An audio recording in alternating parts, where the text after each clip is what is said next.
বীর সেনাপতি বিবেকানন্দ, ওই যে ডাকিছে আয় রে আয়, আহ্বানে তার আপনা ভুলিয়া কত মহারথী ছুটিয়া যায়। বীর সেনাপতি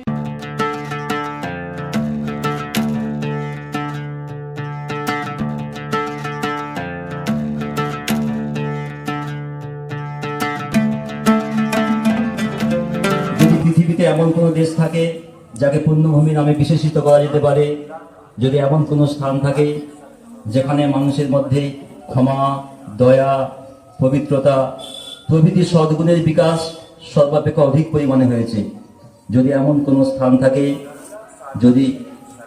যেখানে অধিক আধ্যাত্মিকতা ও অন্তর্দৃষ্টির বিকাশ অধিক পরিমাণে, তবে সে আমাদের এই দেশ ভারতবর্ষ। যিনি দীপ্ত কণ্ঠে ঘোষণা করেছিলেন স্বামী বিবেকানন্দ, তার এই বাণী অর্থাৎ তিনি স্বদেশকে, তার দেশকে নিজের মতো করে ভাবত, নিজে আপন করে ভাবত, এমন করে হয়তো কেউ ভাবেনি হয়তো। এবং যাকে বলেছেন আমাদের এই পুণ্যভূমি ভারতবর্ষ, এবং ভারতবর্ষকে বলেছেন তার মা। এই ভারতের দুঃখ দুর্দশা দূর করার জন্যই তিনি গিয়েছিলেন বিদেশে, তারই জন্মদিন আমরা পালন করছি এখানে। তাই উপস্থিত সবাইকে আমাদের পক্ষ থেকে এবং আমি যথাযোগ্য শ্রদ্ধা, সম্মান, ভালোবাসা, অভিনন্দন ও স্নেহাশীষ জানাই। আমরা প্রথমে স্বামীজির প্রতিকৃতিতে মাল্যদান করব এবং এই মাল্যদানের মাধ্যমে আমরা অনুষ্ঠানের সূচনা করব। এই মাল্যদান করবেন সুন্দরবন রামকৃষ্ণ সেবাশ্রমের সভাপতি মাননীয় শরতেন্দ্র মাইতি মহাশয়।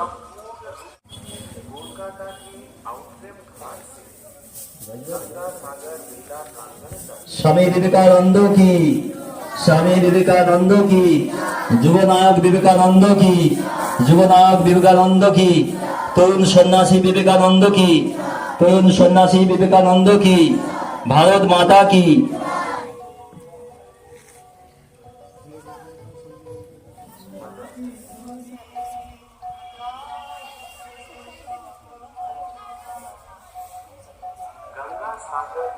এরপরে প্রতিকৃতিতে পুষ্পস্তবক প্রদান করবেন সুন্দরবন রামকৃষ্ণ সেবাশ্রমের সহসভাপতি মাননীয় সুবীর কুমার দাস মহাশয়।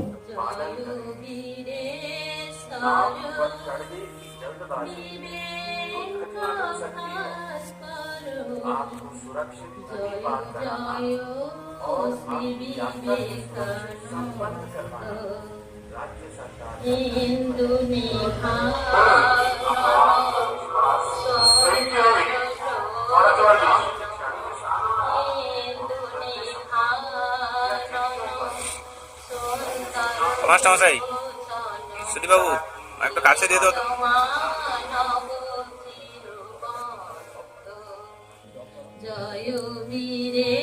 কাছে দিয়ে দাও।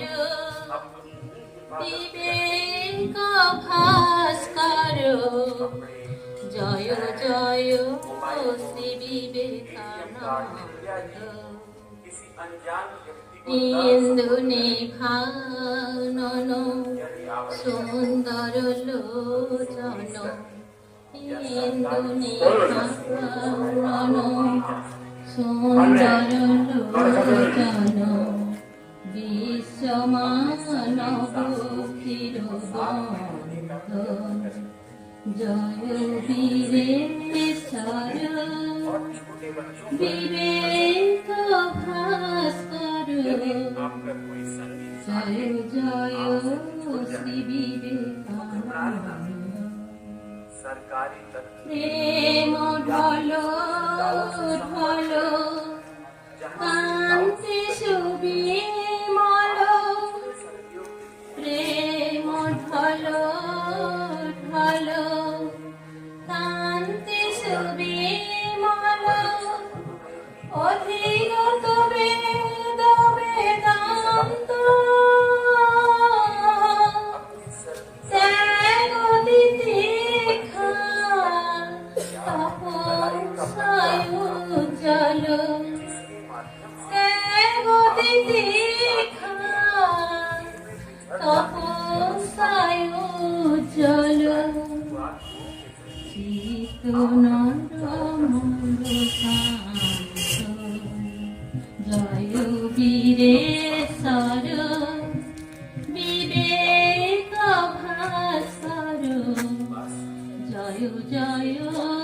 শ্রী বিবেকানন্দ কর্ম ভক্তি জ্ঞান ত্রিশূল ধারণ ছেদন জীব মোহবন্ধ ব্রহ্মপুরায়ণ নমো নারায়ণ ব্রহ্মপুরায়ণ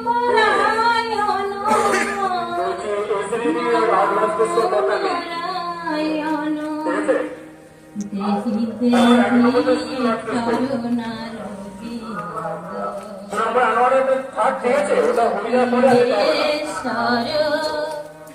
বিবেক ভাস্কর জয় জয় শ্রী বিবেকানন্দ ইন্দু নিভানন সুন্দর লোচন ইন্দু নিভানন সুন্দর লোচন বিশ্বমানব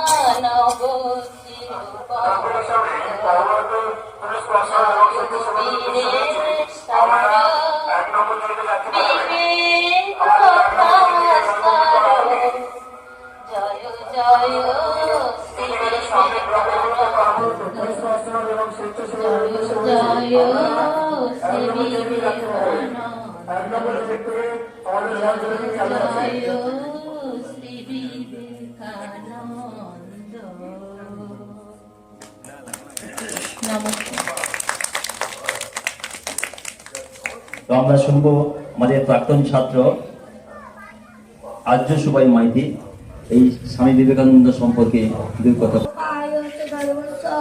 সর্বধর্ম স্বরূপিণে অবতার বরিষ্ঠায় রামকৃষ্ণায় তে নমঃ। জননীং শারদাং দেবীং রামকৃষ্ণং জগদ্গুরুং পাদপদ্মে ত্রয়োষিত্বা প্রণমামি মুহুর্মুহুঃ। ওম নমঃ শ্রী জ্যোতিরাজায় বিবেকানন্দ সুরায়ে সচ্চিৎ সুখ স্বরূপায় স্বামীনে তাপহারিণে। বহুরূপে সম্মুখে তোমার ছাড়ি কথা খুঁজিছ ঈশ্বর, জীবে প্রেম করে যেই জন সেই জন সেবিছে ঈশ্বর। নবলোকে উদ্ভাসিত এক তরুণ বীর সন্ন্যাসী, যিনি ভারতবাসীকে এক নতুন আলোর সন্ধান দিয়েছিলেন, তিনি হলেন যুগনায়ক বিশ্ববরেণ্য স্বামী বিবেকানন্দ। 1863 সালে উত্তর কলকাতার সিমলাপল্লীতে 12 জানুয়ারি তিনি জন্মগ্রহণ করেন। তার পিতার নাম বিশ্বনাথ দত্ত ও মাতা ভুবনেশ্বরী দেবী। তার আসল নাম নরেন্দ্রনাথ দত্ত, সকলে তাকে বিলে বলে ডাকত। তিনি ছোটবেলায় খুব দুরন্ত, সাহসী, মনোযোগী ও মেধাবী ছাত্র ছিলেন। তাকে 7 বছর বয়সে মেট্রোপলিটন স্কুলে ভর্তি করা হয়। 1884 সালে তিনি বিএ পরীক্ষায় উত্তীর্ণ হওয়ার পর ঈশ্বর অস্তিত্ব সম্পর্কে সন্দেহ জাগার ফলে উপযুক্ত গুরুর সন্ধান করতে থাকেন। হেস্টি সাহেব সেই কথা জানতে পেরে নরেন্দ্রনাথকে বললেন, যদি উপযুক্ত গুরু পেতে চাও তবে দক্ষিণেশ্বরে শ্রীরামকৃষ্ণ দেবের কাছে যাও। নরেন্দ্রনাথ তার কথা মতো শ্রীরামকৃষ্ণ দেবের কাছে গেলেন। তিনি কিছুদিন পর ঠাকুরের কাছে দীক্ষা নিলেন এবং সন্ন্যাস ধর্ম গ্রহণ করলেন। ঠাকুর তার নাম রাখলেন বিবেকানন্দ। ভারতবাসী, দরিদ্র ভারতবাসী, ব্রাহ্মণ ভারতবাসী, চন্ডাল ভারতবাসী আমার ভাই। আজ থেকে 150 বছর আগে এক মহা সমন্বয় হয়েছিল। এই মহা সমন্বয় যা পৃথিবীর ইতিহাসে কোথাও ঘটেনি, সেই সমন্বয় হয়েছিল। সেই সমন্বয়ের কারণে আজ আমরা বীরেশ্বর বিবেকানন্দ স্বামীজিকে পেয়েছি। সমন্বয়টা কি না, লোকমাতা রানী রাসমণি পৃথিবীতে এলেন, আমাদের এই বঙ্গদেশে এলেন। তিনি দক্ষিণেশ্বরে ভবতারিণী মন্দির প্রতিষ্ঠা করলেন এবং সেই থেকেই রামকৃষ্ণ এবং মা শারদার বিকাশ ঘটল। আর তারপরেই বিকাশ করলো স্বামী বিবেকানন্দের। যদি রামকৃষ্ণ মা সারদা যদি না আসতেন, স্বামী বিবেকানন্দের যে এই বিকাশ হতো কিনা, আমরা সেভাবে চিন্তাও কিনা তা জানি না, কিন্তু এই মহা সমন্বয় হয়েছিল পৃথিবীর বুকে, হিন্দু ধর্মের মহত্ব প্রচার হয়েছিল। বিবেকানন্দ যিনি বিদেশ সফরের পরে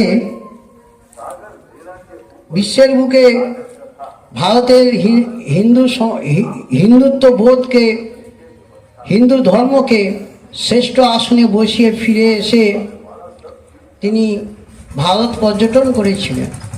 একদিকে হিমাচল, অন্যদিকে কন্যাকুমারিকা, সারা ভারত পদব্রজে পায়ে হেঁটে তিনি ভ্রমণ করেছিলেন। আজকের আমরা বিশেষ দিনে উপস্থিত হয়েছি স্বামী বিবেকানন্দের জন্মদিন এবং যুব দিবস হিসাবে উদযাপন করার জন্য। 1863 সালে গঙ্গাসাগর এই পুণ্যতিথিতে সোমবার ভোর 6:33 বিলের জন্ম হয়। বীরেশ্বর শিবের আরাধনায় নরেনের জন্ম হয়েছিল, সেই থেকে তার নাম হয় বীরেশ্বর, ছোট করে বিলে। তার পুরো নাম নরেন্দ্রনাথ দত্ত। পরবর্তীকালে স্বামীজি যখন অ্যাসেম্বলি কলেজে পড়াশোনা করেন, সেই সময় হেস্টি সাহেবের কাছে শুনেছিলেন শ্রী শ্রী রামকৃষ্ণের কথা। তার প্রশ্নে জেগেছিল যে ঈশ্বর কি, ঈশ্বরকে দেখা যায়, জানা যায়। এই থেকেই তার রামকৃষ্ণ দেবের সঙ্গে যোগাযোগ এবং পরে গুরু হিসাবে মেনে নেন। পরে তিনি সন্ন্যাস নেওয়ার পরে তার নাম হয় স্বামী বিবেকানন্দ। আমরা এতক্ষণ অনেক কিছু শুনেছি, কেন স্বামীজিকে দরকার, কেন আমরা পালন করছি। স্বামীজি বলেছিলেন মানুষের মধ্যে যে পূর্ণতা আছে জন্ম থেকেই, তার প্রকাশকেই বলছেন শিক্ষা। নিবেদিতা স্বামীজিকে যে রূপ দেখিয়াছি বইতে লিখেছেন যে স্বামীজি গড়ে উঠেছিল গুরু, শিক্ষা এবং মাতৃভূমির উপর। ভারতবর্ষের যে দরিদ্রতা, তার পূরণের জন্য গোটা ভারতবর্ষ তিনি পায়ে হেঁটে বেরিয়েছেন। যে কাজ করার দরকার সেইটাই তিনি করার জন্য রামকৃষ্ণের শিষ্যত্ব হলেন এবং রামকৃষ্ণকে গুরু মেনে তিনি পরবর্তীকালে বিভিন্ন সমাজ সেবা কাজ করলেন, সমাজের কাজে এগিয়ে এলেন। এমনকি তিনি বিদেশে গিয়েও শিকাগো ধর্মসভায় তিনি বক্তৃতা দিতে গেলেন এবং আমাদের এই ভারতবর্ষকে, সবার যে শ্রেষ্ঠ ভারতবর্ষ, আমাদের জন্মভূমি, আমরা যেই ভারতবর্ষে জন্মগ্রহণ করেছি আমরা পূর্ণ, তাই সেখানেও প্রমাণ করতে গেলেন। তিনি রামকৃষ্ণদেবের সান্নিধ্যে এসেছিলেন। রামকৃষ্ণদেবের সঙ্গে তার প্রথম সাক্ষাৎকারে তিনি রামকৃষ্ণদেবকে প্রথম প্রশ্ন করেছিলেন যে আমি আপনার সঙ্গে যেমন কথা বলছি, আমি ঠিক ঈশ্বর অর্থাৎ ঠাকুরের সঙ্গে তেমন কথা বলতে চাই। রামকৃষ্ণদেব তো তিনি ভেবেছিলেন যে তিনি একটি সোনার খণ্ড বা হীরক খণ্ড নিয়ে তার কাছে পাঠিয়ে দিয়েছেন। বিবেকানন্দ কি বললেন, ঠিক আছে তুই অমুক দিন আসিস, তোকে আমি যেমন আমি তোর সঙ্গে কথা বলছি তেমন তোর সঙ্গে কথা বলিয়ে দেব। বিবেকানন্দ খুব মনের আগ্রহ নিয়ে চলেছেন রামকৃষ্ণদেবের সঙ্গে কাছে। তিনি গঙ্গার ধারে গিয়ে বললেন চল স্নান করে আসি। তিনি রামকৃষ্ণদেবের সঙ্গে বিবেকানন্দ স্নান করতে গেছেন নদীর ধারে। কাছাকাছি ডেকে নিয়ে বললেন ডুবে পড়। বিবেকানন্দ খুব অবলীলাক্রমে ডুবে পড়লেন। বিবেকানন্দকে তার মাথার চুলের মুঠিটা ধরে জলের মধ্যে ডুবিয়ে রাখলেন। প্রথম তিনি চেষ্টা করলেন উঠবেন, আবার চেষ্টা করলেন উঠবেন, আবার চেষ্টা করলেন উঠবেন, কি করা যায়?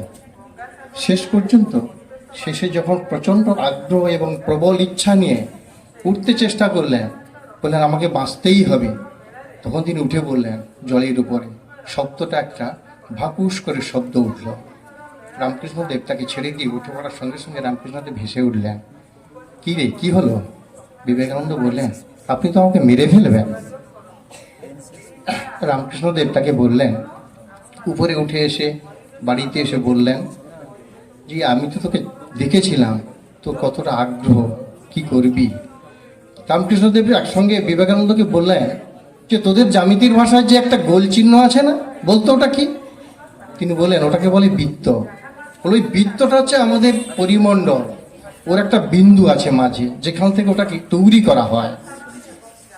তখন বিবেকানন্দ বুঝতে পারলেন যে তিনি সত্যি একটি গুরুর কাছে পৌঁছে গেছেন।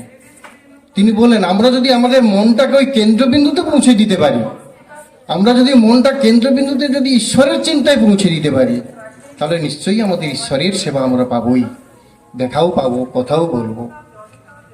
বিবেকানন্দকে রামকৃষ্ণদেব বললেন যে এইরূপভাবে যদি প্রবল আগ্রহ নিয়ে আমাদের সৎ ইচ্ছা, সৎ চেষ্টা এবং সৎ ভাবনা থাকে, নিশ্চয়ই আমরা ঈশ্বরের কাছে যেতে পারবো এবং ঈশ্বরের দেখাও পেতে পারবো।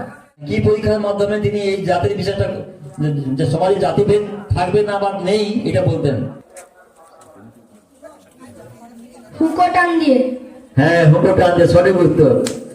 অর্থাৎ তাদের বৈঠকখানাতে অনেকগুলো হুকো থাকতো, স্বামীজি একদিন ওইটা,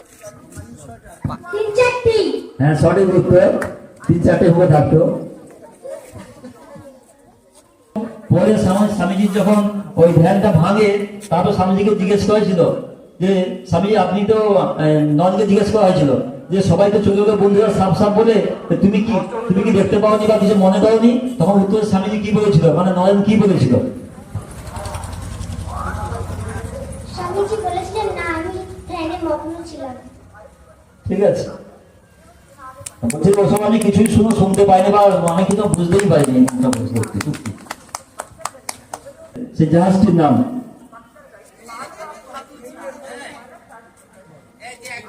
পেনিনসুলা। সঠিক উত্তর, পেনিনসুলা জাহাজে গিয়েছিল। আমেরিকায় তিনি কত সালে ওখানে বিশ্ব ধর্ম সভায় যোগ দেওয়ার জন্য গিয়েছিলেন? জাতীয় যুব দিবস কি? জাতীয় যুব দিবস কি? সুন্দরবন রামকৃষ্ণ সেবাশ্রম কি? সুন্দরবন রামকৃষ্ণ সেবাশ্রম কি?